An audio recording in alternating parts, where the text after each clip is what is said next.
이 대북송금 사건도 있습니다만 이재명 대표가 받고 있는 또 다른 재판, 그중에 하나는 1심에서 이미 당선 무효형까지 나왔습니다. 바로 공직선거법 재판. 그런데 항소심이 아직 진행되지 않고 있는 상황이죠. 국민의힘에서는 재판 지연 목적이라며 날선 비판을 쏟아내고 있습니다. 소송기록 접수 통지서를 법원이 지난 9일 발송했으나 이사불명으로 반송되었고, 이에 재판부가 11일에 다시 발송했으나 이 역시 수령하지 않고 있습니다. 거대 야당의 이재명 대표가 자신의 재판이 언제 열리는지 몰라서 관보를 보고 안다는 것이 말이 됩니까? 국선 변호인을 선임해서라도 소송 서류를 받도록 해주십시오. 정말 뻔뻔하기 짝이 없습니다. 본인의 유죄 판결 이전에 대선을 열어서 대통령이 되겠다는 것임을 삼척동자도 다 알고 있습니다. 자, 이 공직선거법 재판은 1심에서 피선거권을 박탈당할 수 있는 형이 선고된 만큼 탄핵 정국, 앞으로의 전국에도 중요한 변수가 될 것 같습니다. 그래서 법원이 공시송달을 결정했다고 합니다. 공시송달. 일단 이 공시송달이라는 게 뭐예요? 일단 소송 서류를 받아야 되는 사람이 주소 불명이라든가 폐문부재 이런 이유로 서류를 송달하지 않을 때, 받지를 않을 때 일정 기간 홈페이지 등에 게시해서 공개를 하고 공개한 지 2주가 지나면 송달의 효과가 인정되도록 그렇게 간주하는 제도라고 보시면 되는데요. 이번에 지금 공시송달 결정이 된 것은 검찰이 항소한 항소장입니다. 그러니까 검찰이 22일에 이재명 대표의 공직선거법 무죄 부분에 대해서 항소를 했습니다. 이런 항소가 있을 때는 이 상대방 당사자에게 지체 없이 알리도록 되어 있고, 이런 항소장 같은 경우에는 예규상 한 번만이라도 송달 불능이 되면 바로 공시하도록 되어 있거든요.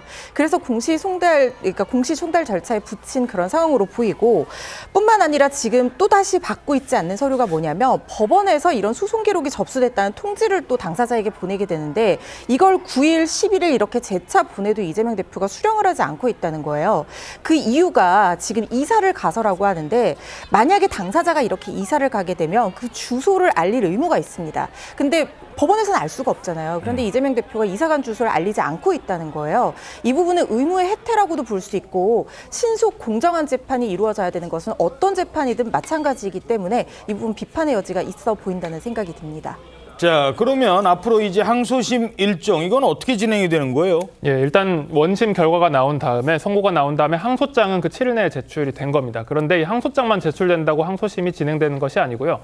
항소장이 제출이 되고 항소심 재판부가 배당이 되면 그 재판부에 원심 재판부에서 이 소송 기록을 보내줍니다. 그러면 항소심 재판부가 이 소송 기록을 받고 잘 받았다라는 통지를 피고인에게 해주는데, 이 통지를 받은 날로부터 20일 내에 항소 이유서라는 것을 제출해야 됩니다. 이 항소 이유서가 기간 내에 제출이 되지 않으면 항소는 바로 기각이 되는 것이고요. 그렇기 때문에 항소장을 언제 송달을 받았냐, 이게 항소심 절차의 진행에서 굉장히 중요한 요소가 되는 것입니다. 그래서 항소심 절차는 항소 이유서가 제출되는 때 정도에 보통 변호인 선임 신고서를 다시 내면서 진행을 하게 됩니다. 그래서 여기에 대해서 국민의힘은 어제 이재명 대표의 공직선거법 2심 재판 결과가 2심 3개월, 3심 3개월 이런 그 안에 진행이 돼서 내년 2월 15일 안에 마무리되어야 한다는 결의문을 채택했습니다. 자, 지금 이재명 대표는 탄핵 심판은 최대한 빨리 하고 내 재판은 최대한 늦게 한다, 뭐 이런 전략인 걸까요? 글쎄요. 이재명 대표는 일반인이 아니라 민주당의 유력한 차기 대선 주자입니다. 지금 대통령을 어떻게 할 건지도 문제라면 다음 대통령은 어떤 인물을 뽑아야 할지도 아주 중요한 문제입니다. 국민들이 그 전에 알아야 될 것들이 많습니다. 어떻게 보십니까? 사실 이런 소송 대응 하나하나에서 그 사람의 면모가 드러나는 거 아니겠습니까?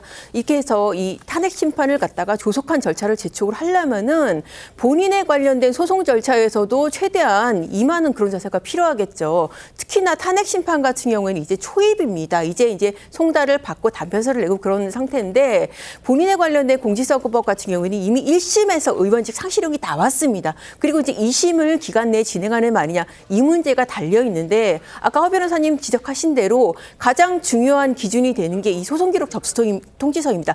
이거를 받아야지 이제 답변서를 내고 진행이 되는데 이거를 지금 이사 간 상태에서 이사 간 주소도 신고를 안 하고 안 받고 있거든요. 그래서 앞으로 이 탄핵 심판, 윤 대통령의 탄핵 심판 절차에 대해서 조속한 진행을 독촉을 하려면은 일단 본인이 관련된 소송 절차부터 충실히 이행을 하는 그런 태도가 필요하다고 보입니다.